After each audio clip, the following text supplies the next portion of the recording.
see you've found our little hiding spot in the universe. Don't get too comfortable. This is a place where you will find those with an experience that's out of this world, and possibly deep within your life. I welcome you to the Oracles with James Tyson. Lean forward and listen. We will pull you into a supernatural journey with guests from around the world, each one experiencing some of the most extraordinary phenomena this wee planet has to offer. Now, here are the Oracles with James Tyson. Thank you, Liam, and thank you, listener, for tuning into today's episode of the Oracles with James Tyson. It's me, James, and today with us is my friend Joanna.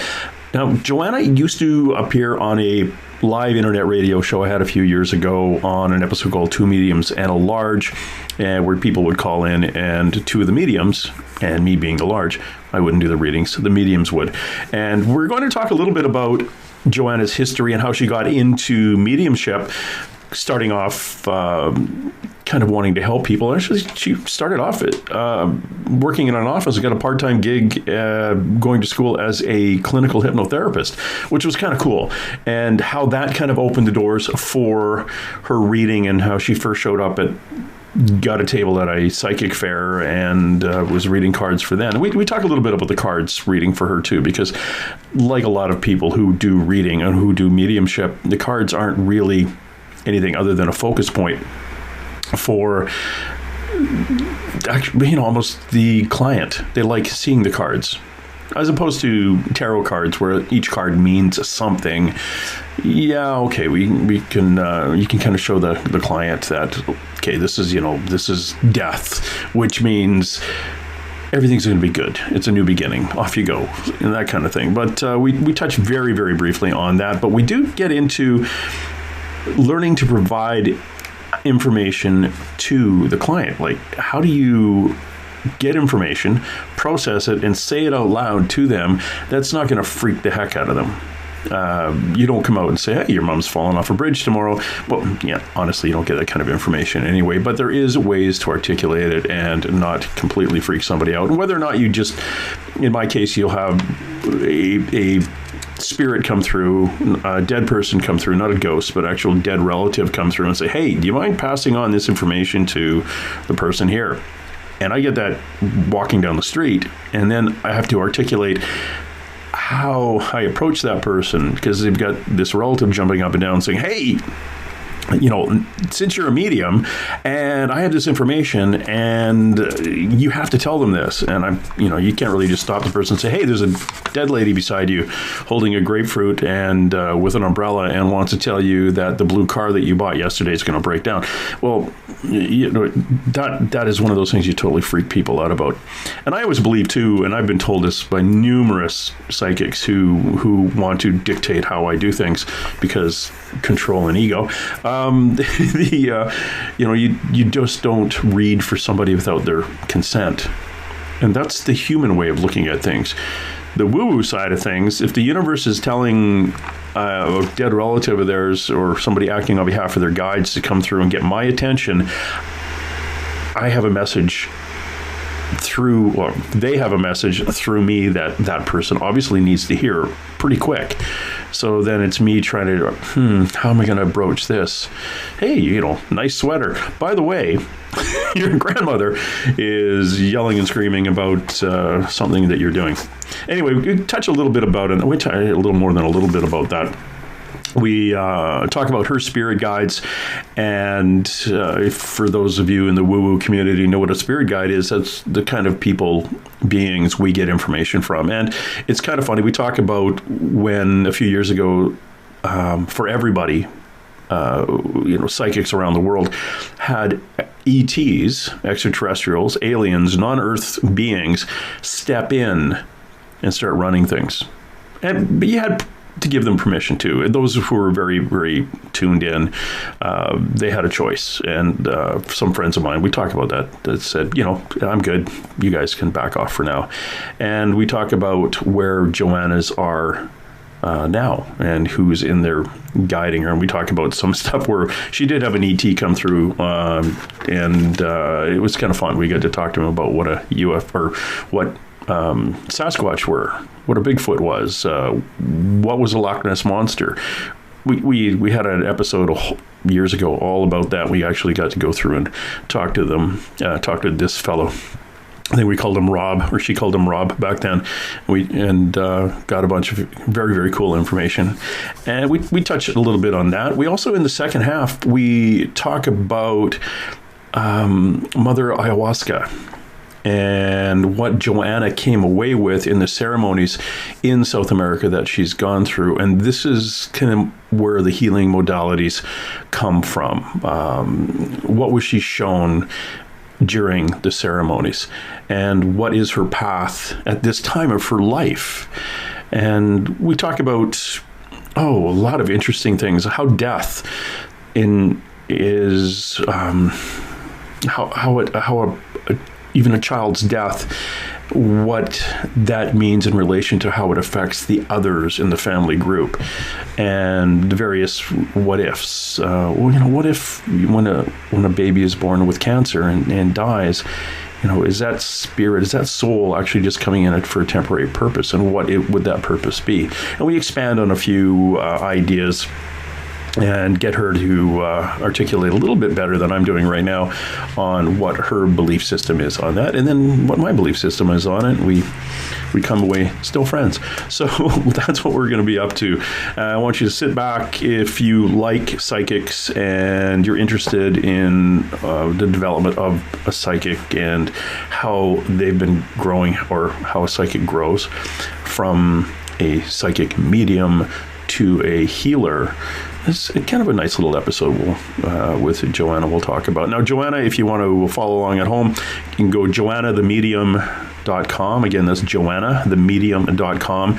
Please, if you like horoscopes, she does an entire every month on YouTube. Please subscribe to her YouTube channel, Joanna the Medium, and she'll give every zodiac sign a good chunk, just a reading every month, puts it out on her YouTube channel. Again, Joanna the Medium, and joannahthemedium.com for her website. She is still doing mediumship.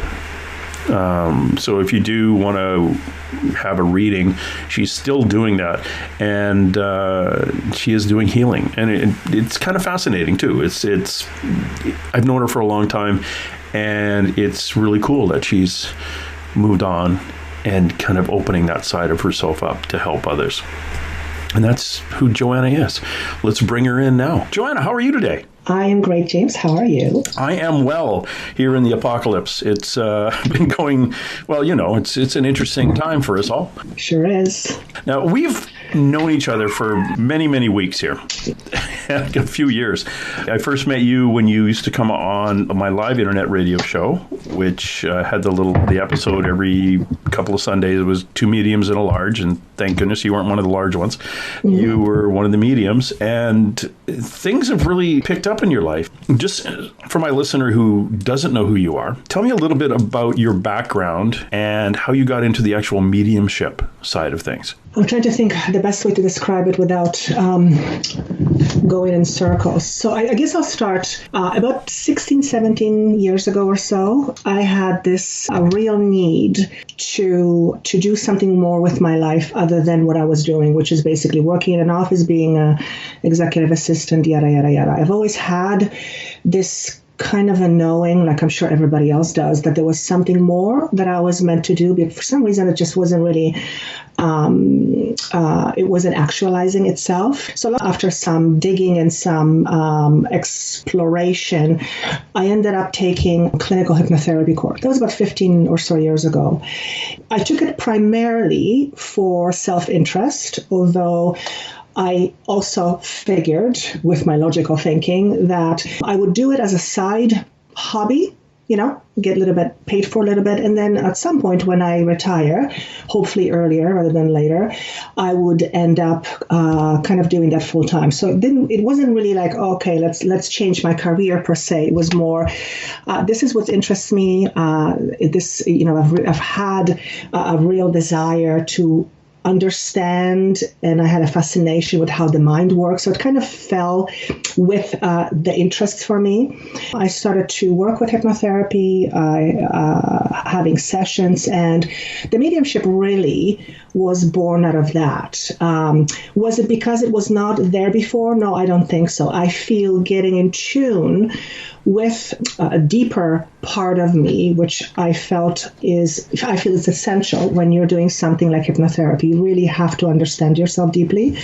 It started to come out, and the way it started to come out is during sessions, I would start become aware and sometimes hearing voices, though they were not audible voices. There were voices in my mind, but they were very distinct voices. They didn't sound like me. Most of the time was like a male voice that gave me almost like direction where to take a client and how to take the client there. So I would take that into the session, and I would follow that intuition. And it turned out that the sessions would become very powerful. So the more I listened to it, the more I implemented it, the more I noticed the impact it was having on my clients. So that kind of started scratching my head, and I thought there is something there. And as time went on, I started to get a little bit used to that. And I don't even remember exactly where the switch off happened, because it was a gradual change, so to speak. But it was a few years working with hypnotherapy that I became aware that there is this other aspect of me is coming out and wants to play. And long story short, I knew somebody who was doing tarot cards, and she said to me, she says, well, you can read cards. And I kind of started to laugh. I said, I can't read cards. And she says, well, yes, you can. That's what you're doing right now. So I thought, isn't that interesting? There was a psychic fair happening the following weekend, and she said, hey, I know somebody who runs psychic fairs. Why don't you give her a call and see if she can fit you in, if she has a table for you. If it's meant for you to be, you'll be there. So I kind of didn't think much about it, and I connected with this lady. And she says, oh, isn't that interesting? Somebody just canceled a table. You can have it. I'm like, oh, God. So I took the table. I don't even remember the first time I actually did a reading on Psychic Fair, but I'm sure I was so scared that I blocked it in my memory.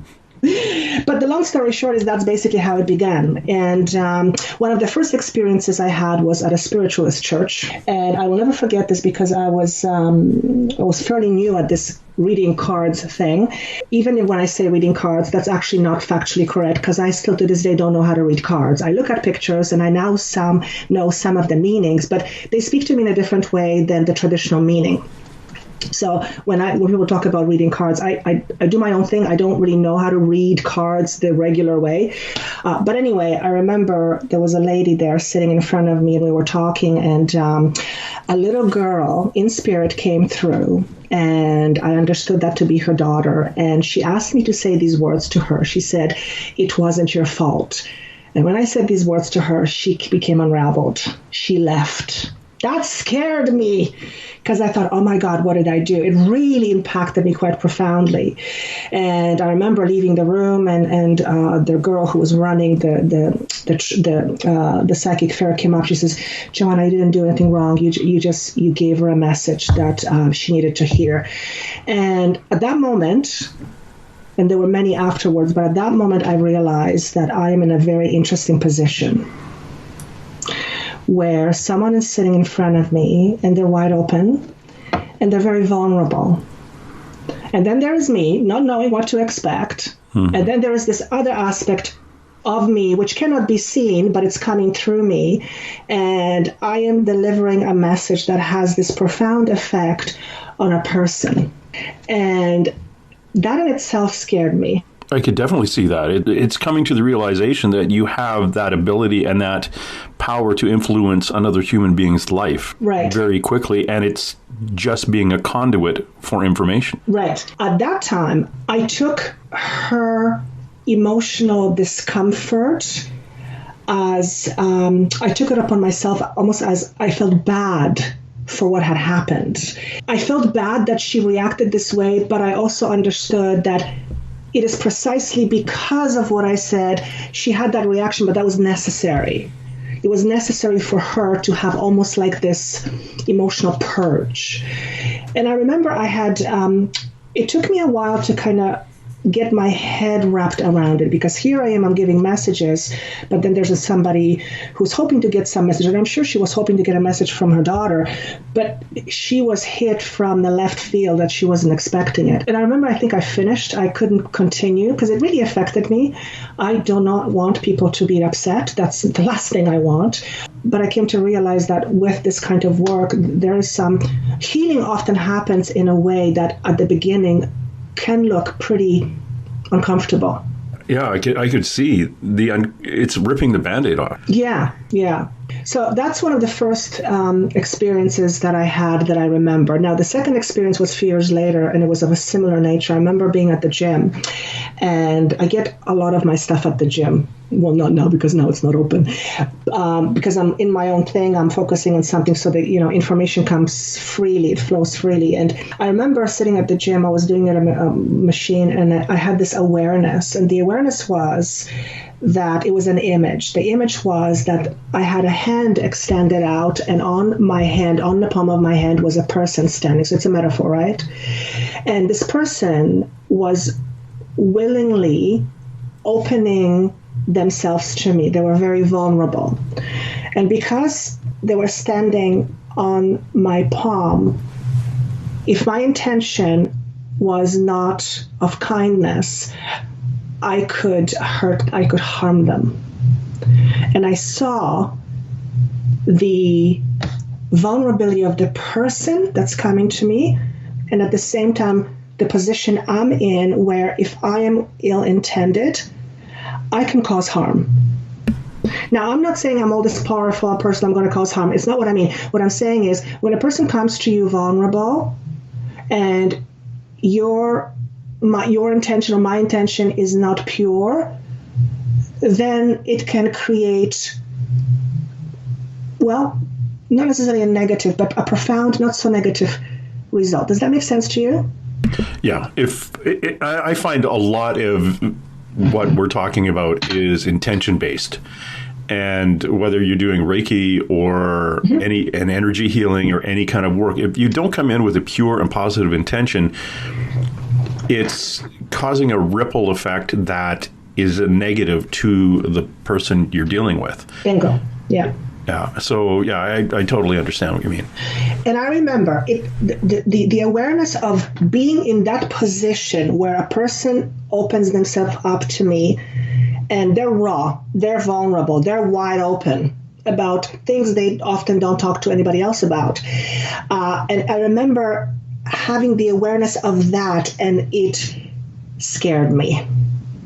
It humbled me, and it scared me at the same time. And I remember, I think I even began to cry.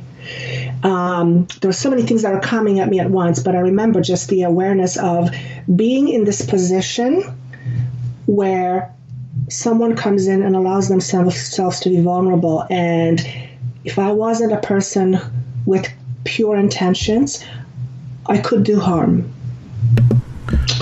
And I'll never forget that. Yeah. It's the universe has given you a lightsaber. It's given you some pretty I don't hate to say dangerous, but pretty powerful information. Yeah. And if you don't use it wisely, you're definitely you could screw up another person's life, because it comes like, I know you. I know it comes in very quickly and out of, I was going to say nowhere. The universe spirit is throwing stuff at you, and you as a human being have to filter it through your brain before you articulate it. And the amount of information that comes in to you having to be filtered to talk to a client, I could see that as being overwhelming, just from me doing well, I don't do it at your level, but it is kind of interesting how you have to, I hate to say dumb it down, but you have to be very careful on what you say. I've been in a situation where literally a grandmother energy came in and stood beside somebody, and I looked at the person and said, this is really, I know this is going to sound weird, but your grandmother just is stepping in. And the girl looked at me, turned around and spun and ran up a set of stairs. And I thought, okay, maybe I should. But the grandmother was jumping up and down, wanting me to point out, hey, I'm here. Yeah. Look, because she just happened to bump into me. But she was brought to the same place I was because the grandmother had a message, but I didn't know how to softly get into it. Right. I was surprised. And I just thought, well, I obviously wanted to be told if my grandmother was jumping up and down saying, hey, I've got this message. So that's what I said. But it's a very powerful gift that a lot of people take for granted if right at the beginning that, oh, you've got information? Okay, I'll tell them. Well, no, you've got to understand that the person has to be in a position of ready to receive that information. And I always, had the fallback was, well, grandmother would know if the person is ready to receive the information or not. Yeah, maybe not. What you're saying is very, very interesting. Very, because that is the lesson, so to speak, that I was... Yeah, sure, I'll use that word lesson, that I was not taught, but I was made aware of last year. And it was in my meditation to this point exactly. And I don't remember what, when I was in meditation, I don't remember what I was conversing with them about.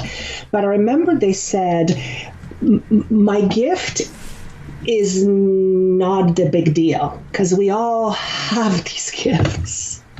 My gift is not the big deal. They said, your biggest responsibility is how you deliver the message. And I remember when they said that, and I went, oh, crap. And then they said, just because you know the truth does not mean someone wants to hear your truth. And I remember it was so profound, so profound. And I thought, because there is no black and white. It is a whole bunch of gray. Yeah. And that's where discernment comes in. And what you're touching on is something that I have been I'm very meticulous with my word, or at least let me put it this way. I strive to be as meticulous with my words as I possibly can, because words are power. I've had the benefit of actually seeing that physically about 2 years ago for about a month. It blew my socks off. We always know that words are power. Yes. But I actually saw it. And I saw when people talk, when the words they use, how it impacts their energy field without them even knowing it. So I had a first-hand, so to speak, understanding of what it means. I think I needed to see it to really grasp it. So I try to be very meticulous with my words. I have in the past come, and I'm sure you have too, come to have experiences with people who, and I'm sure it's something they will learn on their own journey, but who think just because they know something, they're going to say it. And that is not always the case. Yeah. So discernment, I feel, is a quality that for anybody who does this kind of work, and I'm not talking about you, I'm just talking in general, discernment is something that really, and it's a skill, has to be learned, and it comes with experience.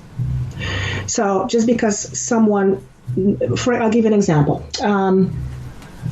Yesterday, someone emailed me, and this will happen once in a while, right? Someone emailed me and said, I really love your videos, but I got to tell you, whoever is in your house, I can't watch the video because this person is very negative. And I just kind of went, isn't that interesting? The only person in my house is my husband. And I'm pretty sure it's not that. So I kind of tuned into this, and I sent it to my friend. I said, hey, what do you think of this? And we kind of exchanged ideas, coming to the same solution that most likely what's happening is, I know I don't have anything negative around me. I know that. This person is projecting. So I needed to use my discernment to go, okay, what do I do with this information? But this happens. This person is probably someone who picks up a lot of stuff, but this person may not be aware of their own shadows. So they might not be very aware of what they're projecting, and what they're projecting or what they're seeing about me, it might be very much about them. It has nothing to do with me. Right? Does that make sense? Yeah, So that's what I'm saying. When just because somebody knows something doesn't mean they get to say it, because it's not. There's a lot of finessing that goes with that. Does that make sense? In other words, it's a huge responsibility. It's an incredible responsibility. Yeah, it's a huge responsibility. Hey, and I don't take it lightly. I'm going to stop it right there and ask you, are you playing music? No. But I'll tell you what it is. It's my freaking neighbor.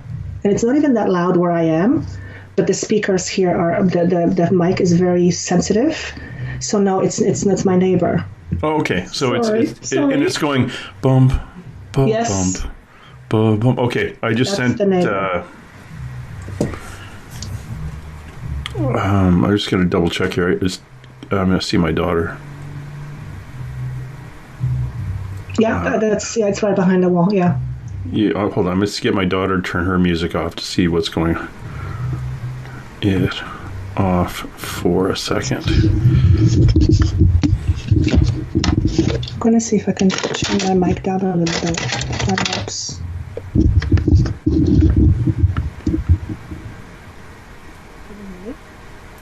Oh, I can't hear you at all. Can you hear me now? Nope. Can you hear me now? Turn up a little bit more. Can you hear me now? Can you hear me? And a little bit more. Hang on one second. Oops, that's just... Get off the floor. That's just stuff. It's all the way up. Right now. It's all the way up. Was that where it was before? It was where it was before, yes. Okay. I'm just telling my daughter it's not her. It's definitely your neighbor. It's okay. Sorry, nothing I can do about that one. Hey, it's not that loud on my side, but I guess the speaker really, the mic really picks it up. The mic really picks it up, yeah. And when you turn the mic down, I just can't hear your voice. Yeah, sorry. That's okay. So we were talking about responsibility. Okay.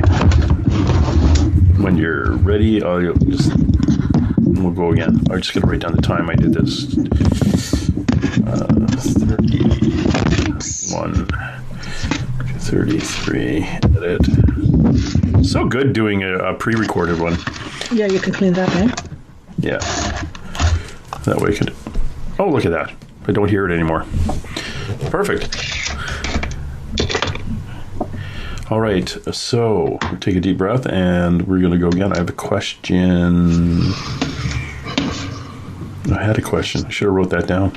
I'm sorry, Joanna. Just give me a second to get my thoughts again. No worries. Not to worry. Okay. Yes, a lot of people don't understand that we are actually coming into this understanding there is a responsibility on our behalf. Gee, did that make sense? Understand that we understand that there is a responsibility on our behalf. I still get crap from psychics who say, well, you can't do readings on people unless they've given you consent first. You can't just walk up to somebody and say, there's a lady standing beside you, waving up and down, wanting to talk about your dog or something like that. Well, I always look at it as this side of the universe is really that up on getting that information to the person. Yeah, I'm going to start that conversation. It's just teaching myself how to start the conversation. It's not walking up and saying, hey, there's a lady standing out here beside you holding a stop sign and a chocolate cake, and does that mean anything to you? And they look at me like, okay, you're weird. Right. But that was how my grandmother died. But it's getting the person's attention calmly, and it's easier for you because you're a woman to pass this information on. If I am a man walking up to a woman who I don't know and say, hey, hi there, by the way, there's a dead person standing beside you. Right. And it's like, okay, the creep factor just jumps right out at them. It's learning how to do that. And I did take a course, the card reading course. And the only reason I took the card reading course wasn't to read cards, but how to articulate what I saw to the person I was reading, so I knew how not to completely freak them out. Is what the easiest way to put it is. Right. One of the coolest things I ran into with you was when you were on our show doing a whole bunch of readings. This is back in about 2015, 2016. Tell the listener about this. And this just wasn't you, because I checked with mediums in the UK and in the United States and in Australia. There was a time when our primary guides, our team, took a step back, and this is going to be, for some people, a little bit hard to understand, but the only way I could describe it is an extraterrestrial being stepped in. Yeah. That wasn't just you. That was like 80-some%. Now, I was talking to Marianne Morgan, my friend in the States, and she said that happened to her, but she asked him to leave. Yeah. So there was a, people did, people did have a choice. You have to excuse me. I got the 24-hour COVID. I think I've got the COVID-18. Anyway, so this event was fascinating, and your fellow allowed us to ask him anything, as long as it wasn't controversial or conspiracy related, like the 9/11 towers and that was Rob, wasn't it? Rob. Yeah, Rob. Yeah, it was Rob. We called him Rob, and it was kind of fun because we did a whole 2 hours with him at one point, and he talked about Bigfoot and the Loch Ness monster, and I snuck two or three questions in on the Kennedy assassination before he shut me down, but it was very, very cool. That said, that connection to the other side of not only who we as human beings are and what we're doing here, but to the greater multiple dimensions and multiple beings that exist in the universe. You yourself have a team. You describe them. And you just have another guy, too. Didn't you have Paul? Somebody named Paul come through? So speaking of the whole extraterrestrial, I almost want to say my entire team right now consists of mostly extraterrestrials. Oh, really? I can't believe I just said that out loud. I did. Okay, it's out in the open. Yeah.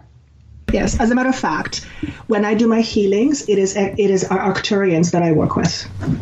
That is fascinating. Yeah. Now, and remember Anna, Blue Bean? Anna? Yes. Yes. So I became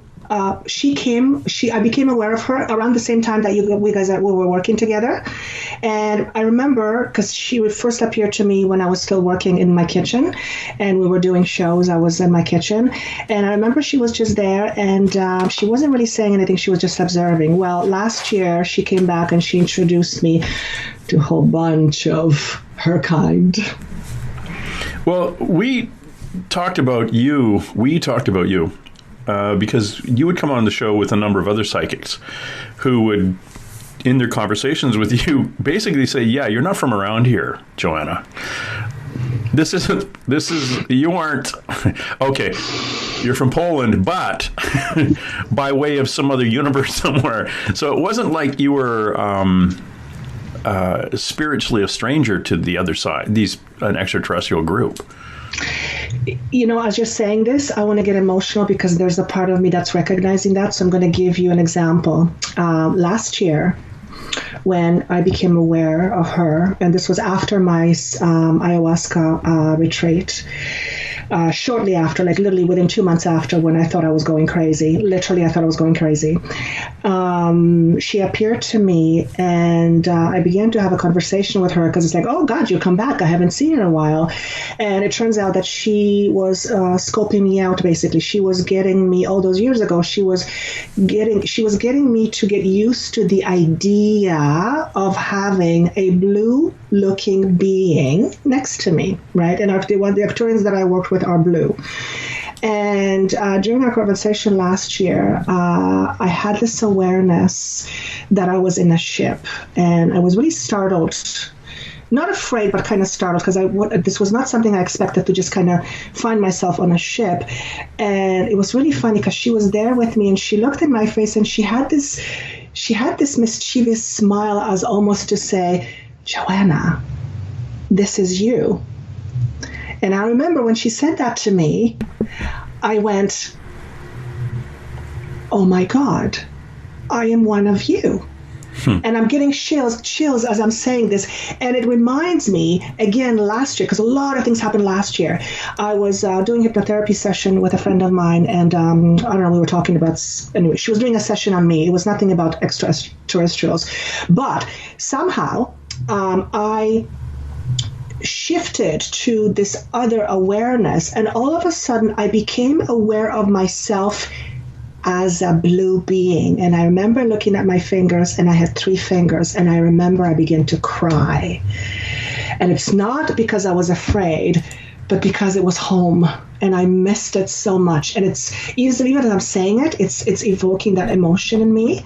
So putting all these pieces of a puzzle together, I'm going, there is something to it.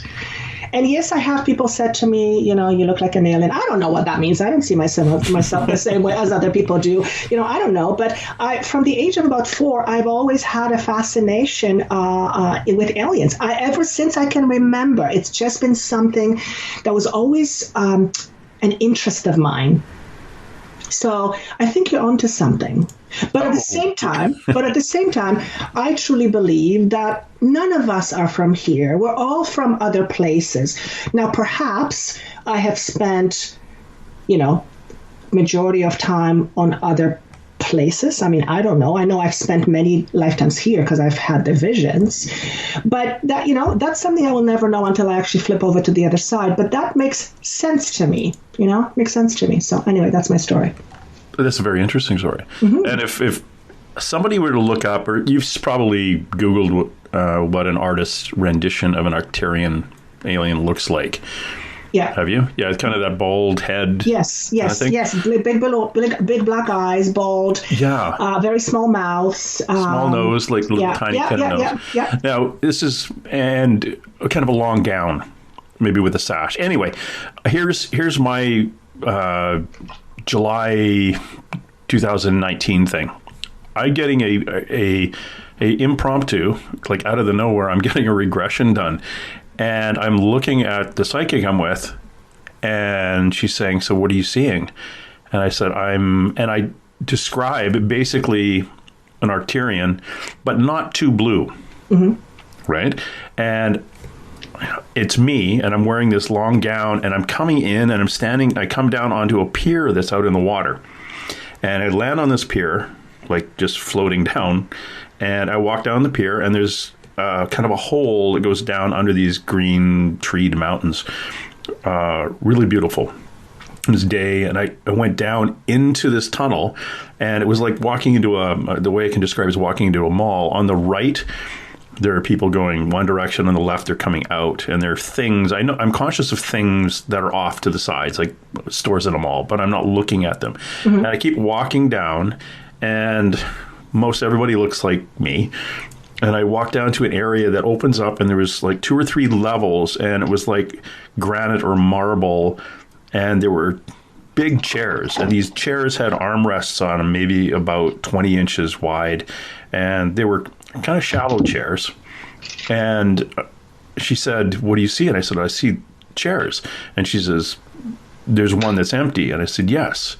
And she said, what are you going to do? And I said, I guess I have to sit in it. So I went up and I sat in it and sat there for a few minutes and got up and I left. And as I'm leaving, this is where it got weird. She says, who are you? And I said, I'm my higher self. Mm. And she said, and who is your higher self? And I paused and said, I am my primary guide.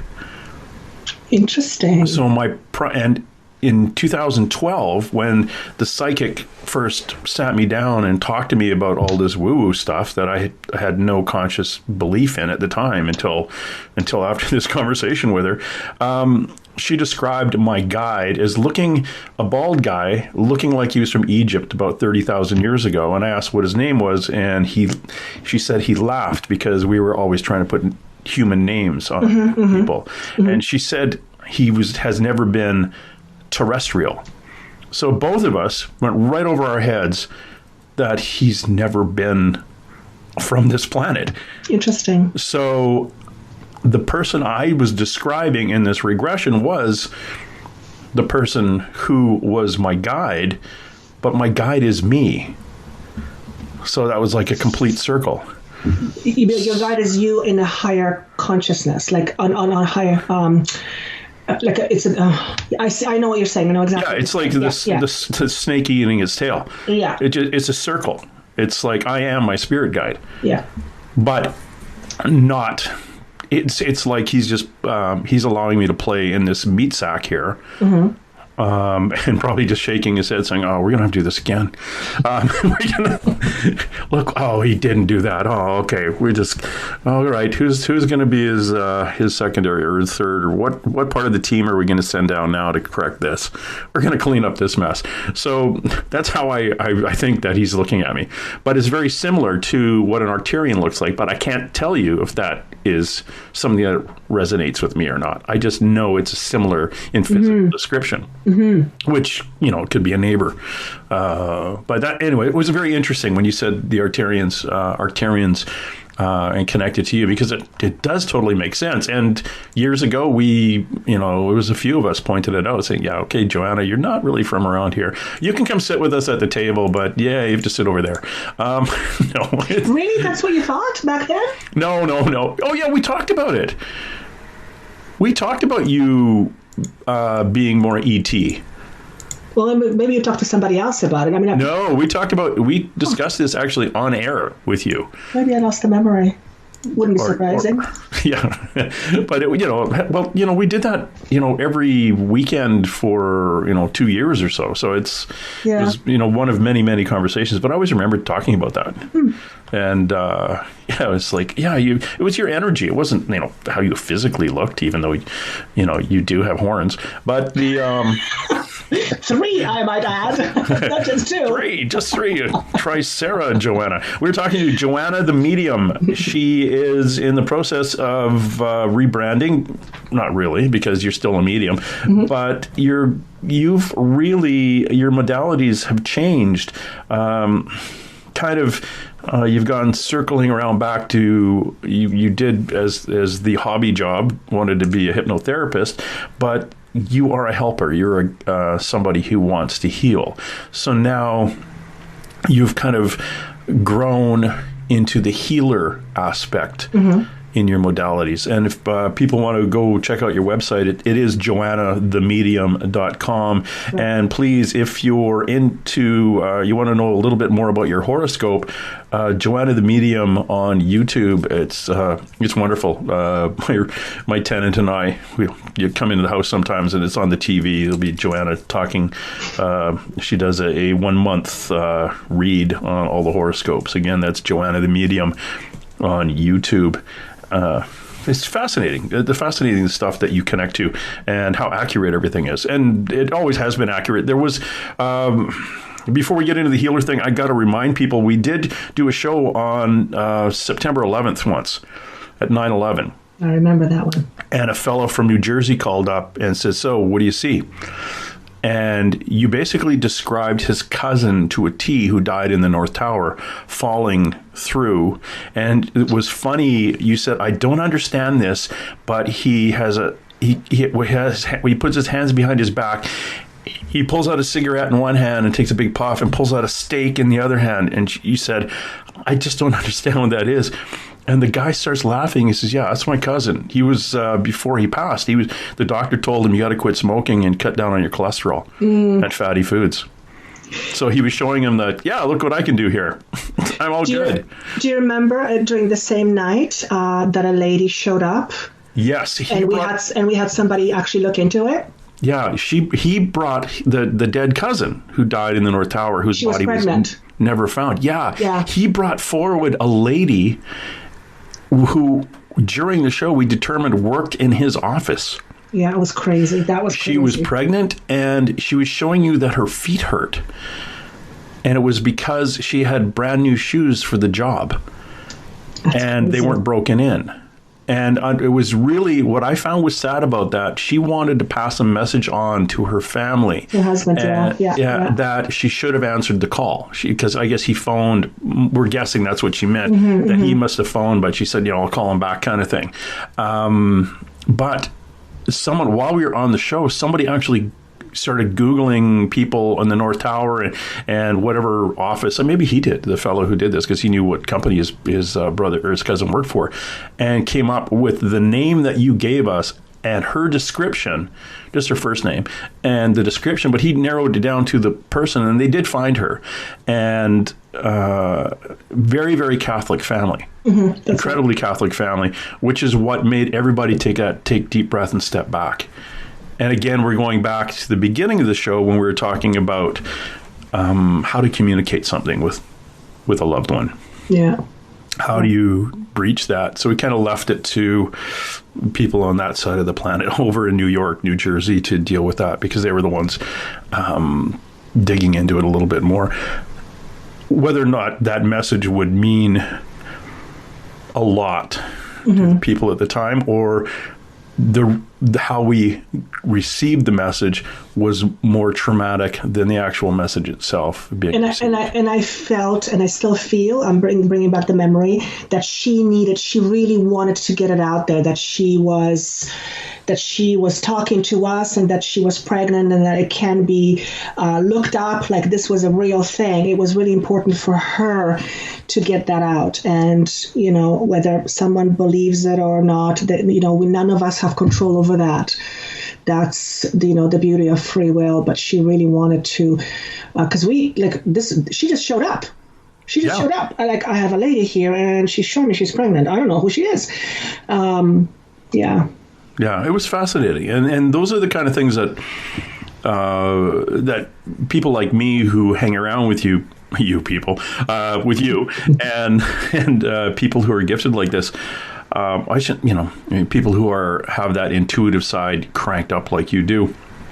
It's fascinating when these stories come through. I'm still fascinated that you can talk to somebody over the phone who lives on the other side of the planet and give them a reading. And I've done card readings over the phone, and I still can't figure that out. I'm still trying to get my head around that. I'm pretty good with someone sitting in front of me, and I think maybe it's my comfort level. Yeah, it is. Okay, they're right here. Yeah, but that's all it is. Yeah, I've read for psychics in the United States over the phone and told them about one of the, and I won't mention her, but because it was a reading. But I mentioned, do you remember sitting on with your sister? You're jumping, you fell through the front window of a car. Like, was that an accident, or you went through the front window? And she said, yeah. And I said, it's a big old blue car. And she said, no, it doesn't ring a bell to me at all. We never were in an accident where we went through the window. And I said, okay, I'm just getting this image of a real happy time in your life, and it got this going through the window of a car. And she goes, I don't know what that's about. Well, she happened to mention it to her sister, and her sister says, don't you remember we were playing on Dad's old beater car out in the field, and we were jumping up and down on it, and we were having a great day, and we actually broke the front window, and we both fell in, and we were laughing. And it's like, oh, okay, that's exactly. So she had no memory of it, and her sister pointed it out back when they were young, and they were her dad's old big blue boat of a car that was not running, but they broke the window and fell through it. But it was a really happy, which is still an odd thing to be the happy time in your life. But I've learned just to say them out loud now, and just throw the chips out, and however they lie. Yeah. And this is what I just was given. Try to fit that into your life. And that takes, with me, and to this day, I have moments when I struggle. It's just going to be probably part of my life until the day I die. It's just part of my personality. It's just I always want to give the best, and I hold myself to very high, very, very high standards. And I come from a space of not trusting myself at all to now being able to basically allow Paul to speak through me without me filtering stuff. So it takes a lot of time to develop the trust that even though you are saying something that makes no sense to the person, you have to stay confident in the fact that it may not make sense to them right now, but there is a message in it. Yeah. And sometimes that's very difficult. I know it was for longest time. It's not as difficult. It still is, but not as difficult, because the attachment to wanting to know that you're correct is very, very real. Yeah. That's the ego. And the moment the ego is in charge, I feel the message is potentially not as pure. It's filtered. Right. Much more. So it takes confidence to just kind of go, okay, this person may not, because sometimes a person will say, I don't know, I don't know what this means. And I've learned to say, trust me when I tell you, when it's meant for you to be know, you'll know. But if it wasn't meant, I wouldn't be saying this to you. And 9 times out of 10, I'll actually get an email saying, oh my God, I now know what you mean. And sometimes it's 2 years later. Yeah. So it doesn't happen as often as it used to, but maybe because it needed to teach me confidence. But yes, yes, exactly. Saying things that may not make sense to somebody, because those kind of take you back and go, did I make this up? It's real. Like, it's real. The self-doubt is real. Oh, I remember when you were reading for somebody and things didn't make sense for you. Yeah. And you were describing this man, a fella called in, and he was another fella from the U.S. called in, and he said, is there anybody who's coming through? Because, just the generic, I don't have any questions right now. Who's around? And you said, well, okay, there's a man coming through and he's wearing a vest. And there's this weird patch on his vest. And he's showing me the patch, this square on his vest. And he's very, very proud of this vest. And the guy's like, I have no idea what you're talking about. But you kept going. And then you paused and said, oh my God, there's bugs on it. And because of your background and, your growing up and his background and his growing up, he knew his dad had a fly fishing vest and was very proud of the flies that he'd tie to go fishing. And that's where they're displayed on his fly fishing vest. And he needed to know that information to confirm, again, the evidential medium, to show evidence that you are talking to somebody they know, that this was his father coming through. Yeah.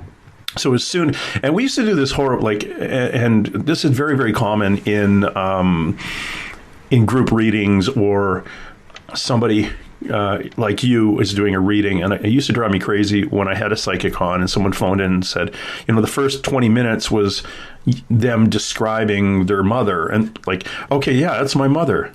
Okay. And then the medium would say, and she's got blue hair. Yeah. Okay. It's my mother. And, oh, she's showing me this. Yeah, okay, it's my mother. Okay, it's your mother. Now, what's the message? And that was, and I remember you growing through that, where you didn't have to keep repeating or proving it's the mother. Correct. We got the mother. What's the message? Yeah. It's up to the person, and it's to the client or to the person who's getting the reading to have their belief kicked in where, okay, that is my mother. And as soon as that happens, boom, the information comes. It's almost like the evidence helps the person to relax and open up. And when you have the evidence, this is what the ego says. That's interesting. I wonder what else she has to say. If the evidence is not there, oftentimes the door remains closed. So whatever message comes in may not be as received. So I don't do these type of sessions. It don't happen very often to me because my work has evolved, and I don't spend almost any time on bringing dead people through. It's on rare occasion when they will show up, but in the beginning, it was very much okay. I need to make sure that this person is comfortable with the fact that whatever I'm talking about is real. But that was a lot of it. It was about me.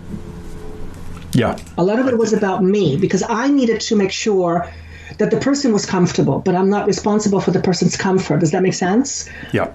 And again, just growing. And so I guess the long story short is I don't do these sessions anymore. It's just not, I've evolved from it. Not that there's anything, absolutely not that there's anything wrong with it. It has its place. For me personally, I've moved on. I've moved on to what I'm passionate about, which is my job, it's not even a job. My passion is to help you understand your power. And the way I'm going to help you understand your power is I'm going to show you how you block yourself from it. That is what I love. Perfect. And that's Joanna the healer. Yes. Although I've always been a healer, if you really think about it. Yes, of course. Yeah. It's just that I had to kind of sort of own it. And I've had, it took me quite a while to actually step into, to actually embody it. Because I had a real problem with it at the beginning, not because I didn't want to, but because there was a really strong part of me that felt undeserving. Really? Of it. Oh, God. Yeah. I remember when I was doing the ceremony when a being, alien, let's use that word, even though I don't like the word alien because it somehow diminishes the being for me. But this being basically said to me, "You're not Joanna the medium anymore." And I said, "What?" And he said, "It limits you." He says, "You're a powerful healer." And when he said that to me, it hit me like a ton of bricks. And the feeling that came with it was this deep, undeserving, and it was so palatable. I just went, "Oh God." And he says, "Look, you're all healers. That's a fact. Now you have two choices. You either accept it or you deny it. It's up to you." And I just went, "Well, I'm not arguing with you, that's for sure." And I said, "Okay, I'll accept it." So what this taught me is this.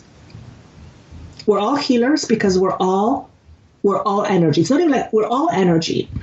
And as such, we manipulate energy 24/7. We do it mostly unconsciously. Okay? And because we have the ability to do it, it means, because what is healing? Healing is to bring things back to balance. That's what healing is. I don't do the healing. I help a person find their own balance, but I cannot make a person balanced. Why? Because I'm not the person who is making them unbalanced. What I can do is I can facilitate and push the energy. Actually, one of the things that they said to me the other day was, "I'm like a battery charger. You know, when a battery runs out of juice, and then you have to kind of charge it. That's essentially what my job is. I will infuse you with certain frequency, and that frequency will push through the blockages that you have. But then it's up to you to keep going." Right? So I don't know how I got on that tangent, but it's good. No, it was a good tangent. But I'd like to take you back, though. Yeah. Actually, before I want to go to the ceremony. Please. And we'll talk about that. Yeah. But before that, I want to go back a bit ago. You were talking about 2 years ago, you could see words. What did you mean by that? Okay, so what happened was I became aware of when I spoke words or when I thought words, and when people spoke words, I saw energetically the frequency of each word. It's like, how can I explain it? See, some of these things are beyond language. I think this will illustrate it. It's like I saw certain words like clouds. Certain clouds were fluffy and light, and certain clouds were dark and scary. And these clouds had an energetic effect on a person's energy field. It's a simple example. You know, the experiments that have been done with water, when you say to water, "I hate you," and then when you say to water, "I love you," and you look at water particles under microscope, the ones that say hate and the ones that say love look completely different. The ones with hate were completely distorted. You know that experiment? Yeah. That's the best way that I can explain it. So for example, I was sitting with a friend, we were having a coffee, and she was talking about just some of the things that she was talking about. And I became aware of certain words that she was using, and it was part of her vocabulary. But these words had a lot of heaviness to them. So the more that she said certain words, the more it solidified her skewed belief about life and herself. Now, she wasn't aware of it because it was something she's done all day long, and she was just on autopilot. But I was able to see it. Okay. Does that make sense? Yeah. Now, since then, just by pure observations, like when you talk to somebody, observe the type of words they use. Okay? You'll notice that people will use certain words quite frequently, and that can tell a lot about their belief system. Now, they may not piece those together because they're in it. So it's like being in the middle of an emotional crisis. It's hard for you to be very objective. You have to be outside of it in order to be objective, right? So you as a person that's observing, I see this all the time. Like I see right now how a person thinks. It's something fairly new to me. It's hard to explain how I see it, but it's like I can see the way their mind works, And because of that, I am able to almost accommodate my language so that we come to the same, so that it's complementing them. In other words, if I say things that are contradictory to how they formulate words, they may not be as open to receiving the message. Does that make sense? Yep. Yeah, and you'll find that probably in your readings too. With certain clients, you will use different vocabulary with different people. Do you notice that? Oh, of course. Yeah. Yeah, and that's because it's like, let's call it spirit, knows what's going to feed the client the most in a positive way, and they will feed you the information in that way so that it's most absorbed by the person. Does that make sense? Oh, yeah. Yeah, I could relate to that from back when I was a policeman and interviewing people. And I took these courses in interview and interrogation, and, I worked organized crime and major crime and things. And they used to teach you modeling, which was speak to the person at the same cadence and using the same vocabulary that that person would use. I would never consciously do it. It would be subconscious. I would just walk in and start talking to somebody and end up coming out of that conversation with the same, almost their same accent as they had.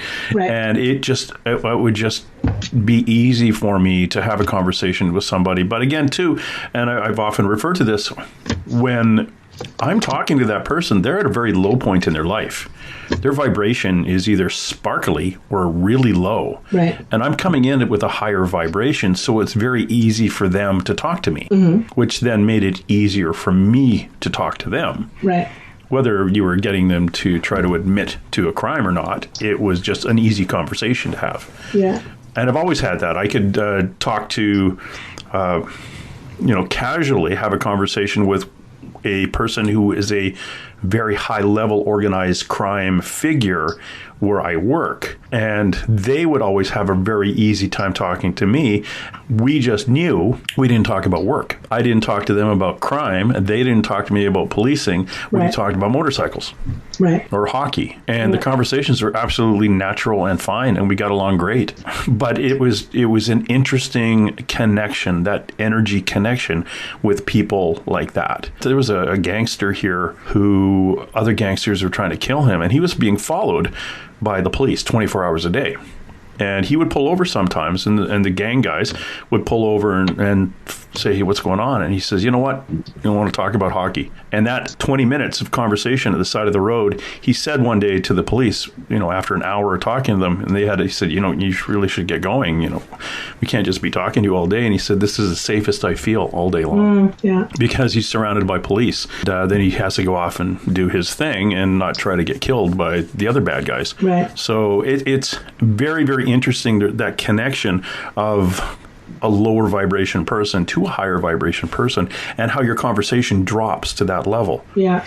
Or rises to the level of the person you're talking to. I shouldn't say it doesn't always drop. It may rise to the level of that person. And as you are doing a reading for someone and opening that door, the communication skill that is just switched on in you allows you to make that connection, because the information that you're passing on, the healing that you're doing, the opening that modality up and giving them the energy, that is all based on a pure form of communication. It can't be broken up. It can't be going around corners or over hills and stuff. It's got to go straight, energy to energy, or it's not going to help them. Right. So when you were talking about using certain cadence and using certain words in order to get a certain response from somebody you were interviewing, what were you doing? You were manipulating energy. Yeah. That's manipulation of energy. Now, we're not talking manipulation in terms of negative. We're talking about the ability but that's words. That's right there. Perfect prime example. Yeah. Of how we manipulate energy with words. Now, most of us do it unconsciously. When we call ourselves names, when we compare ourselves, every single person, I would say, every single person knows that when you talk to a young child in a way that makes them feel low or negative, chances are pretty high this child is going to grow up not feeling very good about themselves. Yet we do it to ourselves all day long, and somehow we feel it's different. Why is it different? There's no difference. There's no difference. You either solidify your current belief system or you create a new one based on what you say or what you think. There's only two ways. You either solidify what you know or what you believe, which could be good or not good or in between, or you are creating something new. Yeah. Right? So when people say, oh, I'm stupid, every single time you say to yourself you're stupid, you are solidifying something about you that I can guarantee you don't want. Because nobody wants to be stupid. Nobody wants to be insecure. No, I have yet met a person who says, I want to feel shitty all day long. I haven't met that person yet. I don't think it exists. Right? No.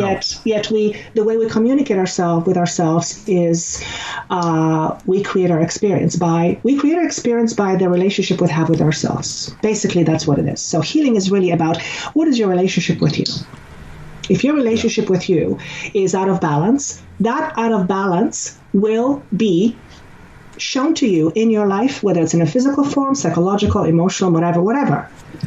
But a lot of it stems in the relationship we have with ourselves. Many people, the ones that I've worked with and have for many, many years, have a very unhealthy relationship with their self, myself included. It's something that I am learning and something that I'm really opening my eyes to. It's all about how we relate with ourselves and then with the rest of our world, including how we relate to fear. Most people want to get rid of fear. Well, what if we thought of fear as a tool for transformation?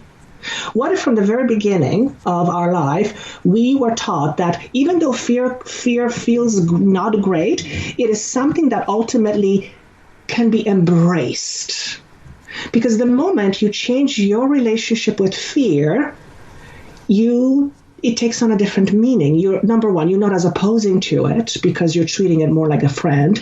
And generally, when you have a friend and friend is helping you or an ally, you don't want to get rid of it. You don't want to fix it. You don't want to destroy it. So a lot of it is about how we relate with ourselves, right? Most of the conditions that I have come to work on during healing are, I'm not going to say they're responsible for how we feel, but there's an absolute definite connection to our emotional state. And by far what I've seen the most problems that I've seen come as a result of a suppression. In what way? Suppressing aspect of ourselves, suppressing our feelings, suppressing our emotions, suppressing our beliefs in order to fit in, yada, yada, yada. Yeah. Because when we suppress aspect of ourselves, whatever it is, we are essentially saying no to part of who we are. Okay. Think about it. Yeah. Right? Yeah. When we suppress those aspects of who we are, it's almost like we create this void. And that void is a need. That need, as long as it's a need, it has to be fulfilled. So as we suppress aspects of ourselves, it creates a void, and then we go out on our merry way and try to fulfill that void from the outside. Do you understand what I'm saying? I do. I'm not only understanding what you're saying, I'm thinking into my life going, yeah, I do that. Mm-hmm. Yeah, I do this. Mm-hmm. Yeah. I'm just going through a checklist of stuff that I shouldn't be doing. When I was shown this in this particular way, I just went, wow, that makes so much sense. Yeah. That's why when we try to fulfill things primarily from the outside in, there is no lasting value. Because the moment whatever that is from the outside disappears, goes away, gets broken, we're back to square one. So ultimately, it always has to come from within first, and then it can be complemented from the outside. Now, when you do your healings, and it's energy healing, I was talking to a friend of mine, Heather Ray Dawn, who does sound bath and breath work. It is more physical. Yours is... I was going to say woo-woo, but yours is dealing with somebody's energy and clearing the blocks. Now, one of the things that you talk about, and if people want to go see your website, joannathamedium.com, and look at the energy healing side of things, one of the things you talk about is one's conditioning. Yes. And the unawareness and disbelief in it. Once you understand that this type of healing works, it opens huge doors up for clearing and basically being able to almost heal yourself. Absolutely, that's what it is. Yeah. Yeah. When I became aware, when you're in a ceremony, when you're in a plant ceremony, obviously everyone has their different experiences, but there are some shared similarities. When you open up and your human perception kind of steps to the side and you begin to see beyond the normal human thinking, and you realize the power of intention, it is as clear as day that everything is intention. Yeah, it's all intent. Unmistakable. Yeah. And it's palatable. In that state, it's like you can touch it. And then we go back to our old thinking selves and it just kind of diminishes, right? So everything is intent. That's why I was saying at the very beginning, we are all beings made of energy. We manipulate energy all day long. We don't realize we're doing it, but that's what we're doing. When we are, now I'm going to put a caveat here.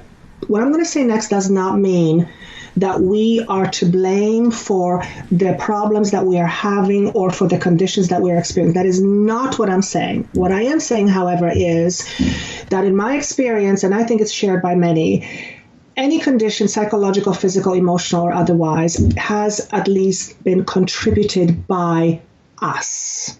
Now, there's one thing that comes up which I have difficulty with, and I still haven't figured this out. For example, when a child is born and has cancer, it's pretty hard to say that the child did something to create this disease, right? It's not black and white. In this instance, my belief is that this particular child in spirit has chosen to have this experience for various reasons. It's not just for the child itself, but for all those people surrounding the child. That's exactly what I get. Right. Yeah.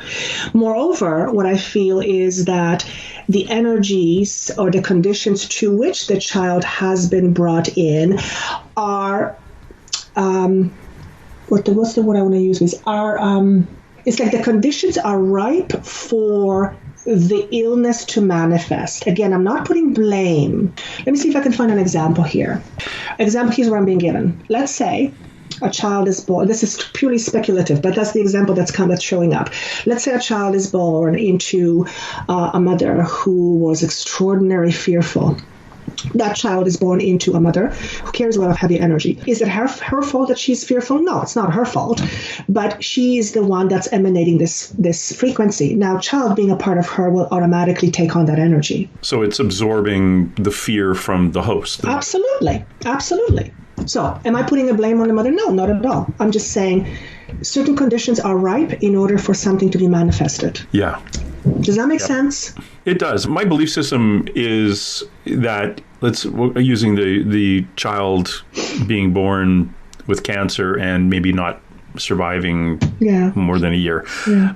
I look at it as that individual child, the spirit of that child is coming in because the gift it's giving is aimed at the family. Maybe the family was about to break up. Maybe there was a whole bunch of stresses and concerns, and the family itself was disintegrating, going off into different directions. It shouldn't, that we're going to be taking it completely off path. Right. But by adding that child to the mix, it kept those who were leaving or those who were putting out energy into areas that they shouldn't have been putting energy into. It kept them in the group. Right. Because they had to be there. Right. So child itself, that one soul, maybe kept 3, 4, 5, 6 people on path. Correct. I'm also getting there could be very much a karmic component where, a child comes in with a disease, and by taking on that disease, it helps to clear the karmic patterns. Yes. That's what I just got. So I want to make sure that I say this very emphatically. I am not saying that if a child is born with a disease, they somehow made it happen. That is not what I'm saying. No. Yeah, I had a girl that I knew from the dog park whose daughter had severe autism and was basically blind. And I was out of town, and her daughter, who was probably 8, I can't remember her age now, unfortunately. Her mother, had a hard time. Single mother, living, at her parents' place now, teacher, and very, very limited on social life, obviously. Went through a number of relationships, but those relationships weren't feasible or didn't work out. And this girl was very, very, her energy was very depressed, but worked really hard and loved this daughter so much. Well, when I was out of town, the daughter went to stay with her dad for the weekend. They had separated, and fell out of a window and died. Oh, jeez. And about 3 blocks from where you live. I hadn't seen the girl for months, and she was at the dog park, and I looked at her, and her daughter came through standing beside her. And this is where you go, yeah, how do I explain this?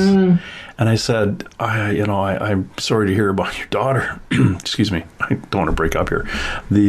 But I said that your daughter's standing with you, and she's not wearing her glasses, and she wants you to know that everything's okay. The mother just looked at me, a young lady, and she said, and she knew I could see these things anyway, so it wasn't that much of a surprise.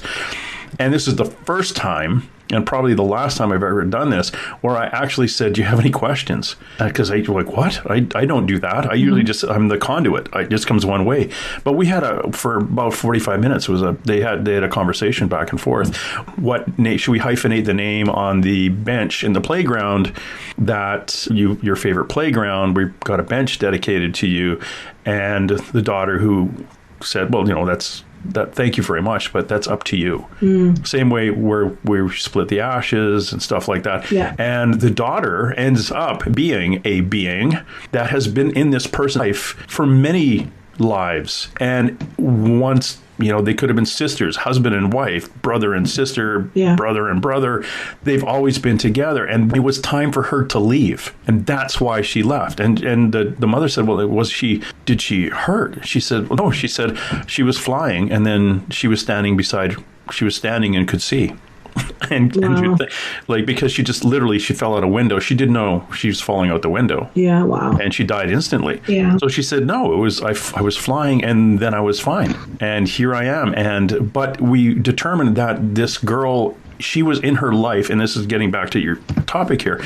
She was in her mother's life for a reason, and it was a karmic reason, because her mother had to learn. And when her mother got to a certain point, it was time for her daughter to leave. And when her daughter left, next relationship her mother had hooked, and her mother's stresses left her, and her life blossomed, and she was on path. As humans, it's very difficult for us to look at tragedy like this, or any tragedy, especially when it involves kids.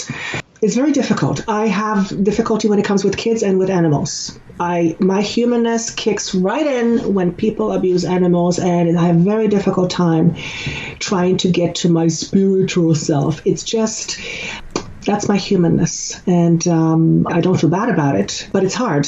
It's not black and white. But yeah, it's very difficult to understand these things from a logical perspective, because it has nothing to do with logic. Let's talk about the ceremony. What was it, and what did you come away with? Oh, wow. Let's see. There's an hour and a half right there, right? Are you kidding? Well, that was 7 days. Yeah, no kidding. In an hour and a half. So what is the biggest takeaway? Oh, and what was it? Tell my listener what it was. I'm trying to tune in. The biggest takeaway that I am being asked to say is that the awareness, and I don't know why it's hard for me to say it. Wow. The awareness that we are love. And when I was experiencing unconditional love, it was very hard for me. Now, someone would say, what's wrong with you, Joanna? It's only unconditional love. You have no idea how hard it is to be loved unconditionally when you deep inside believe you are undeserving of it. It is pain. And that is one of the things I had to learn. When I went to this ceremony, one of the things I hoped for and wished for and asked Mother Ayahuasca, I said, please teach me how to teach. I want to teach like she teaches. She's a master teacher. She is all about teaching us through our shadows. And she said to me, in order to teach love, you have to come from the space of love yourself. And I went, oh my God. And she said to me, she says, that's probably one of the biggest takeaways. She said, your job, quote unquote, is to facilitate remembering. And I knew exactly what she meant when she said that. My job in this physical body is to help illuminate person's belief. It's to help them remember who they really are by helping them see the things they are not. And oftentimes the things we are not, we hide from. Those are the shadow aspects. That's probably the biggest takeaway. And that's what you meant by teaching through our shadows. Yes, because she teaches by helping you confront your shadow. Okay. It's powerful. Yeah. And shadow is another word for fear. Oh, okay. Yeah, the shadow self is the fear. Because we are love, the only reason why we are not able to be conscious of it is because we are blocking ourselves from it, or there is something standing in the way of us being in tune with it. And it comes from basically being born into a structure that basically very early on says, you're not this, you're not this, you're not this, you should be this. You understand, right? We get on this identity, right? Our identity is nothing more than just a whole bunch of labels we picked up along the way. That's our identity. Our identity reminds me of, you know, those old soldiers in Russia? Yeah. Who have all the medals on them? Yes, yes, yes. That's not really who they are. No. But that's little bits and pieces that they've acquired through their life, and they wear them like it's their identity. Yeah. But it's not really their identity. No, it's not. It's part of their those spirit. Are the lines on, like, it's when you cut a tree, all the lines on it, that's just the lines they've... Right. So that's one of the biggest, I mean, there's so much, but one of the biggest takeaways was for me to see myself as this being that is unconditional love. And to not only experience it, but it's one thing to experience it, but it's another to embody it. Because in order for you to embody it, you first have to accept it. And going back to what we were talking about, rejecting aspect of ourselves. I mean, we reject ourselves 24/7 without even knowing it. So there's a lot of work that has to take place in order for us to accept it. You cannot have something unless you accept it first. That's a similar idea when I said it took me quite a while to actually embody the part of a healer. Even though this being said you are a powerful healer, I couldn't accept it. There was a part of me that absolutely said, I am not worthy of this. Are you kidding me? And then I had to make a conscious choice and said, okay, even though I do not feel it yet, I accept it. And that taught me something very important. And it's something I try to convey all the time. You can learn to accept things you don't believe in yet. You can learn to accept things you don't believe in yet. You can also learn to accept things you don't like. When you accept something you don't like, you make it a part of you, and then you can work with it, because the moment you accept it, you shift your relationship with it. You're not as an opposition to it. When you're not as opposition to it, you're more at peace with it. It's less, you're fighting it less. You're not trying to get rid of it as much. Do you understand? Yeah. It's like it becomes your ally. So the big piece was to not only experience unconditional love, but then to accept it as who I am. And that is still work in progress. That's still work in progress, because the humanness kicks in. The other takeaway was the other one was being essentially told you're no longer a medium. It limits you. You're a powerful healer. And I'll be honest, when he said you're no longer a medium, part of me got scared. My ego got scared, because my ego went, then what am I? Then what am I? The ego wants to label itself, because without it, it doesn't exist. Without labels, it doesn't exist. And ego is afraid of its own death. So the moment we start taking labels off or away, the moment we less identify ourselves less, the ego starts to freak out a little bit. Yeah, the ego's the hardest thing to get rid or to work through. That's a daily thing for me. Mm-hmm. You know, why you do certain things, why I part my hair on the right or left, or when I used to have hair. Hold on. I my entire head is apart. It's just getting, our ego is a reflection of what we perceive other people are seeing. Yeah, and that's the ego is, the shadow is connected to the ego. The shadow is not the spirit self. The shadow is the ego self. My gosh. And for my listener, it's Joanna's neighbor has got the music going. Oh, yeah. He just started. I'm sorry. Oh, that's okay. It's just kind of either that or you've taken yourself back to a Peruvian jungle with the ayahuasca. Now, you've actually do retreats. I don't know how that's going to work. You had one set up for, was it May? You guys were going to go down again? Yeah, well, I don't think it's going to turn out again. So I'm scheduled to, I was scheduled to go in April. Now it's not going to happen to, looks like end of May. And it just depends what's going to happen, if it's going to happen at end of May. So that's a personal one. There is one that I am putting together, which is later in the fall, where I will be hosting it. So there will be a whole bunch of people coming together, and my role will be to be part of the experience with everybody, but also to help during the week to help people integrate their experiences. Because what I found is, myself included, what I found is that many people come out of these incredible experiences, and they're so profound, and oftentimes people don't know how to bring it back into regular life. That's the hardest part, I think. Now, I have the benefit of having to work. This is really loud, the music. Sorry, having worked with hypnotherapy, and really, I love diving to inner child work and shadow self. So I've been working on myself for a good part of 20 years now. So it helped me to integrate all that. But what I find is I feel it's actually that's the part that's missing. When people go on retreats, oftentimes they don't know how to bring it and put it into their lives. So my role will be to help people integrate their experiences, their learning. Oh, that's perfect. I know that ayahuasca is one of the most controversial subjects in our community, primarily because you've got these wannabe shamans showing up all over the place and mixing a thing, and here you go. You've had the talk for the last 2 hours, and now we're going to do it. Well, it's if you're going to do it right, it's like you say, it's 7 days. It's 7 days, and I also say, and I've said this on one of the videos that I have on my YouTube channel about plant medicine. This is not a quick fix-me pill.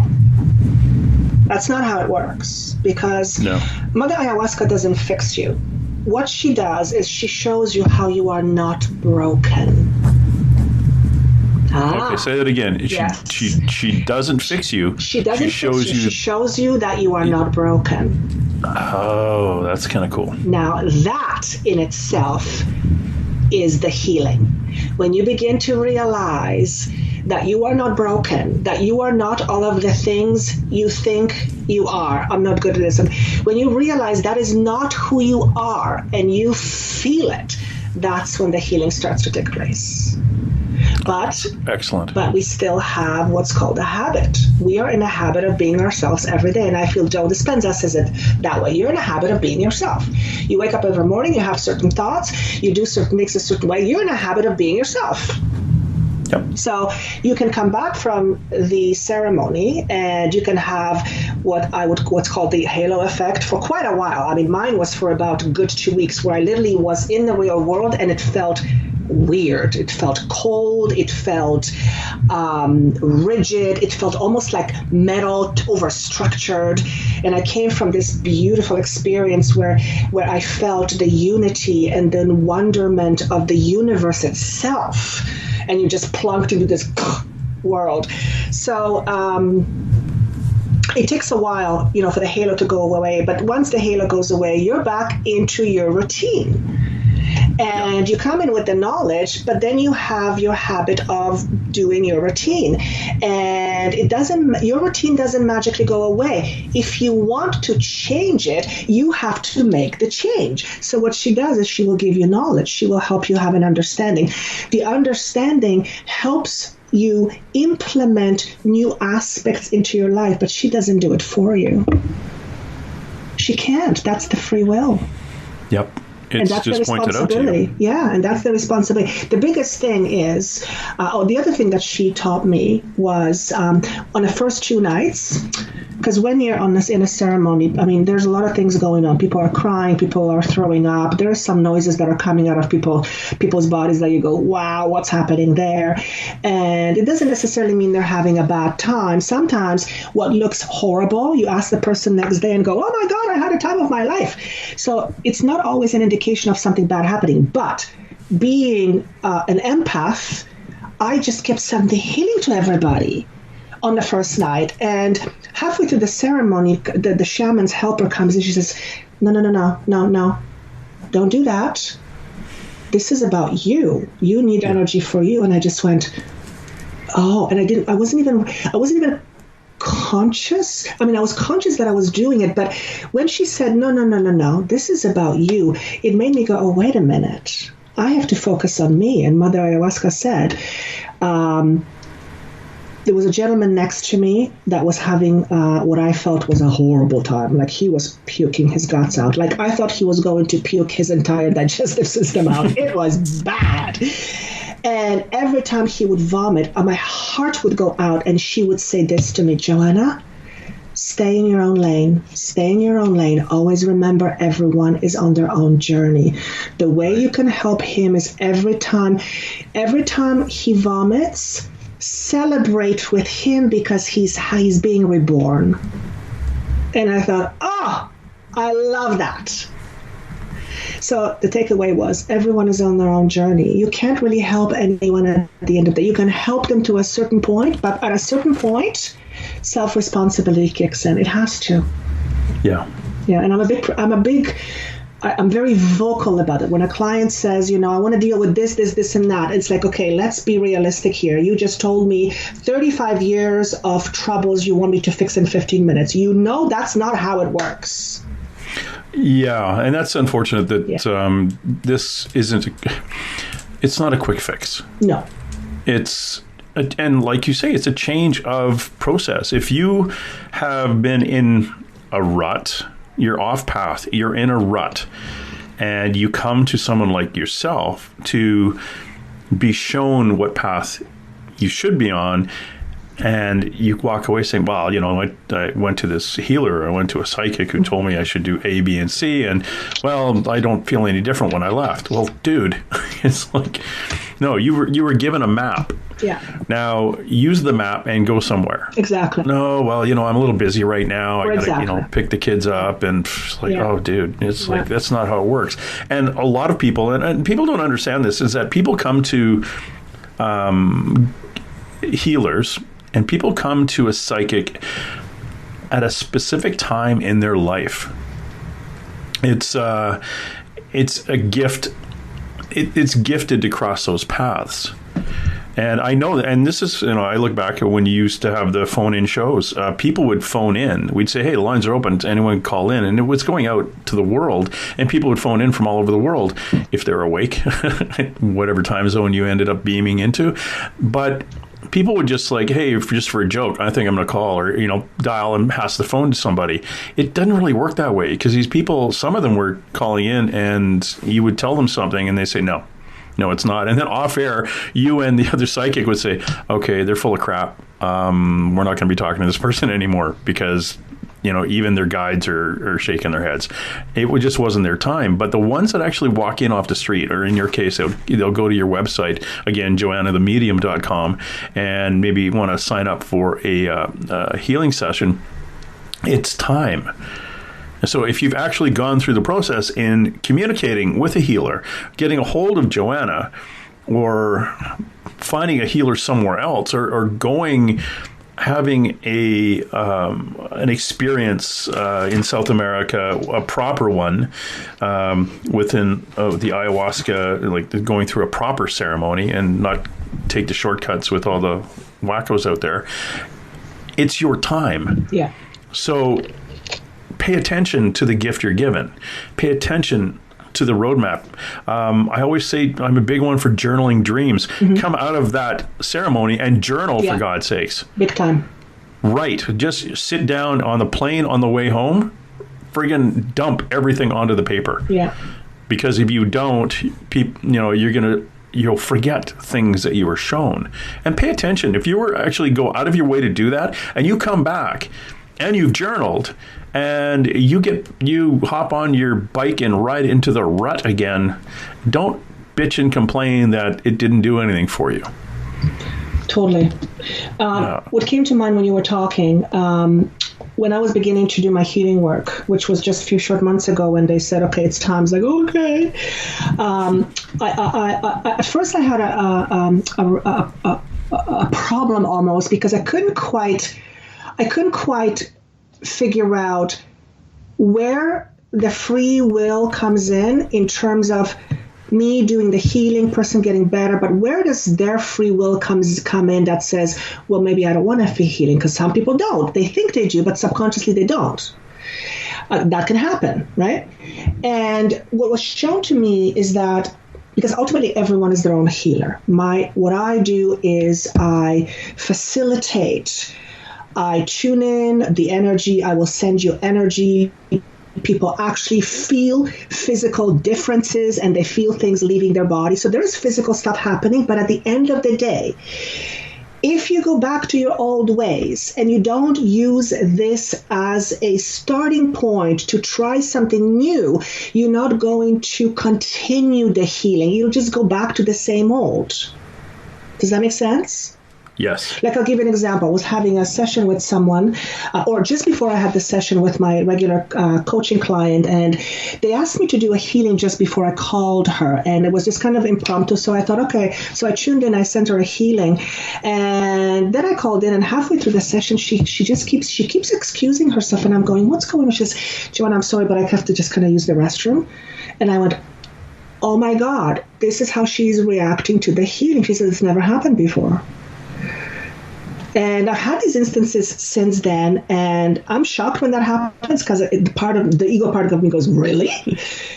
So there is there can really be some physical stuff that can happen. But at the end of the day, the healing allows for here's what the healing does. It pushes through some of the blockages. So you may get some stuff coming out so that you can clear, because when it comes out, it's in your face, you can clear it. And it's very supportive of putting new structures or new foundations forth. If someone ignores that and says, I'm going to go back to old ways, the healing is going to be short-lived at best, because they're not doing their part to create the balance. Remember, I'm just like a battery charger. I jump in, I charge the battery, I give you the whatever it is that that is given, but then you got to continue. It's like going to somebody and saying, I want to lose weight, and you get a whole mop, and you even get the food prepared. If you go home and they put the food in the fridge and take out pizza, well, that's it, right? Yep. So the healing absolutely helps. And in many instances can produce incredible results, but it's not like having to deal with suppression for 35 years and having developed some really physical stuff that's not very good, and thinking that a 30-minute healing session is going to erase that. It's very unrealistic. Miracles happen, don't get me wrong, but there's got to be the personal responsibility that comes in, and I'm always very vocal about that. Always. If I feel like somebody says fix me, I always say, sorry, you're not broken. Yeah. So if you have an imbalance, let's look how are you contributing to that imbalance? Because guess what? You do. Of course you do. We all do. If there's an imbalance, we contribute to it. There's no question about it. Right. I can live my life bitching and complaining that I should lose 5 pounds, but does it affect the way I eat? Probably not. I don't know why I've gained so much weight. Well, because you're eating a lot and you're not getting exercise. No, that can't be it. Okay, tomorrow I'll work on that. Well, no, I just told you why. Fix it yourself. You know what this reminds me of? Actually, it's fresh off the press, so to speak. Last night I was watching, sometimes I watch the 600-pound life show, and there was a woman on weighing quite a bit of weight, like she was quite obese, and she went to this clinic and she's trying to get the surgery, right? And they have to put her on 2 months diet just to make sure that she gets into good habits, because if she has the surgery but she doesn't have good habits, it's not, she thinks the surgery is going to somehow fix her. And the guy says, how is it, the surgery itself is not going to make you eat less or make you eat different choices. That is up to you. She couldn't understand it. She couldn't understand it. She was getting really mad. And it's like, that's kind of the same thing. You know, there is things that can be helpful, and absolutely things do help, but at the end of the day, you got to make a change. Yep. You got to make a change.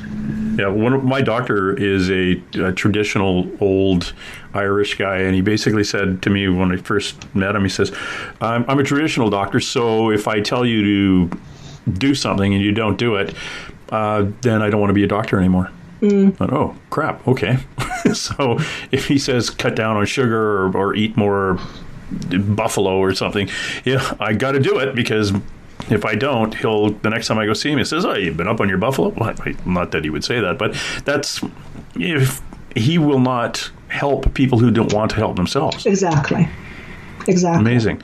We have been talking to Joanna the medium, who is also Joanna the healer.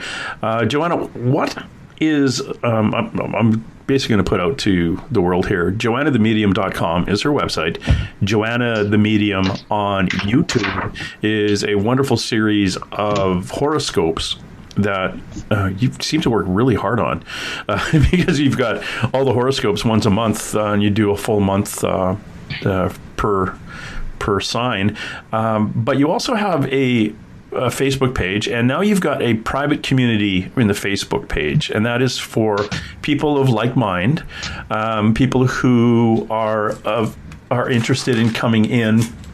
And it basically, if this resonates with you, if this type of modality, if this type of conversation resonates with you, Joanna has a Facebook community. Where can we find that private community? Do we just go to your Facebook page? It's actually called Joanna the Healer, formerly Joanna the Medium. Okay, Joanna the Healer, formerly Joanna the Medium. And it'll show that it's a private group. Okay, we could just click on the little thing and off we go. Absolutely, yeah. If the easiest way to think about it is, what is my work really about? I'm passionate about helping person realize their potential by helping them see the things they're not. Okay? Excellent. And it's all about empowerment. Everybody's idea of empowerment is different, but essentially it's the same thing. So in the private group, I will be having private live sessions with Paul, who is the bridge between me and higher consciousness. So we'll be doing things that are not available on YouTube or somewhere else. That's the benefits of, and we actually exchange information, and I come in and chime in, and people ask questions, and I share stories, but it's very private. It can be shared anywhere. It's so people have confidence that even if they share their deepest challenges, that nobody's going to see it, so they feel safe. Yeah. And that's what we need at this time, particularly at this time, when the entire planet is, the anxiety driven and a little bit wonky. For those of us who have a little higher, a slightly higher sensitivity to other people's energy. I was trying to be politically correct. Mm-hmm. for us who can feel everything out there, it's a good place to come and vent, or I shouldn't say vent. Come and exchange some ideas and talk amongst ourselves on how maybe somebody else is dealing with stuff. And even how the current situation is affecting. I mean, it is affecting everyone around the world in various ways, and a lot of it is in a fearful way. And it's really about, how do we deal, what's being brought up right now what's being brought up with each and every person. And a lot of fears are being brought up, right? And we can talk about, oh, this is happening because of this or that. At the end of the day, because I said to my team, I said, okay, like, with all this stuff lying around, is it real? Is it not real? Who made it? Who didn't make it? Like all this stuff. What is it? At the end of the day, what do I do with it? And it was so simple. At the end of the day, you ask yourself a question. How does it affect me, and what can I do about it? What can I do about it? What can each individual person do about what's being brought up within them? And what it comes back to is always one thing. It's all about your inner work. Yep. Because when you are feeling less fearful, this will not be your reality. They actually said to me, it is happening and it's reality for other people, but it doesn't have to be your reality. And I said, well, where is the space between, not wanting to know and being ignorant, but also, and it's like, you got to find that middle space, what works for you. If I listen too much to the news, I start getting angry. Like at a certain point, it starts to affect me. That's when my body says, okay, Joanna, enough. And then I have to go away, and then I have to rebalance myself, because once I start feeling that, then I'm tapping into fear. Once I stop tapping into fear, that I'm feeding the fearful aspect of me, which I don't want to feed. Right? So ultimately, it's my responsibility. What do I do with all this information? Am I going to be ignorant to it? No, because it's serious shit is happening, excuse my French. But does that mean I'm going to spend every waking moment listening to CNN talk about how many people have died? No, because that doesn't help me either. No. Right? So at the end of the day, we're being presented with an opportunity to really look inside. Yep. And this thing is saying to us, I'm in your face. What are you going to do about it? Yep. Because this represents fear. Yeah.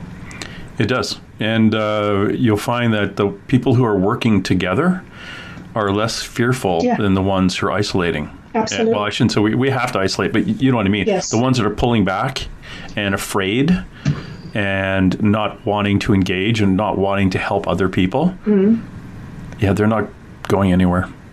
They're stagnant. It's the ones that are out there helping, and the ones who are thinking of other people and communicating with them and sending a little text and just double checking, we're still connected.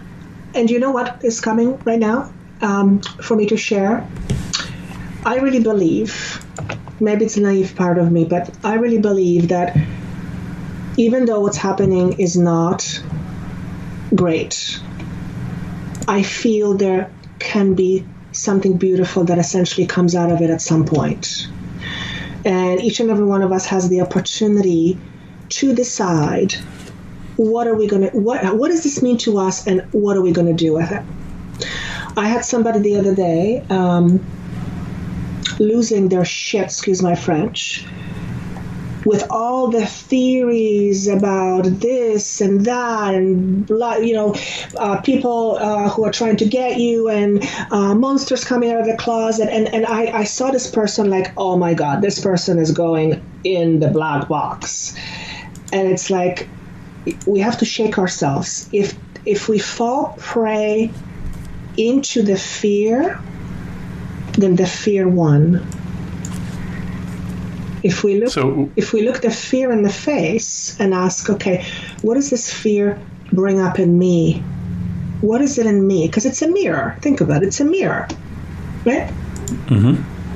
And if we look at what is it in me and what can I do about it, then we can find our way around it, or we can find our way through it, not around it, through it. It's usually, in order to conquer a fear, generally you don't go around it, you go through it. Yeah. Right? So there's an opportunity for all of us to start evolving by shifting how we vibrate and what we believe, what we pay attention to, what we focus on is how we create our vibration. If we are constantly tuning into fearful messages, then we are feeding the fear frequency. It's that simple. Yeah. But it's at the same time not being ignorant to it. You can have something happening that's fearful, but you don't have to be plugged into it. You can be an observer, and you can do your best trying not to get sucked into it, because it's not about being ignorant. I don't think I don't think that solves anything either. But it's about, again, where is that middle point? How am I not too sucked into it, and how am I not ignorant? Where is the middle point?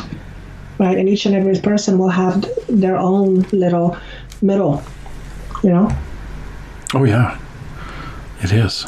It's a fascinating. We should come back and talk about that, but not right now because you have to go.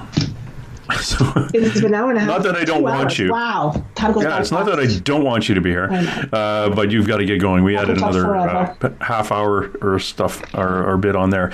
We've been talking to Joanna the Medium, who is Joanna the Healer. JoannaTheMedium.com.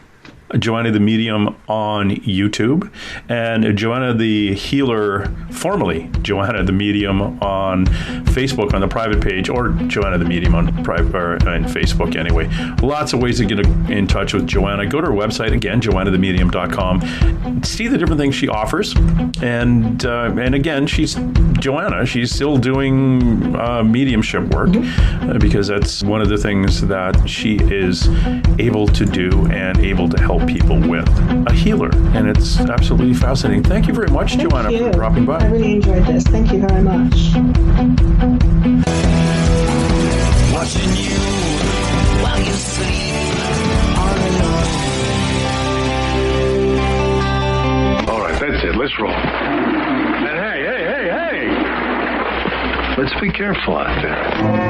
Far over the snow, what are those voices?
No!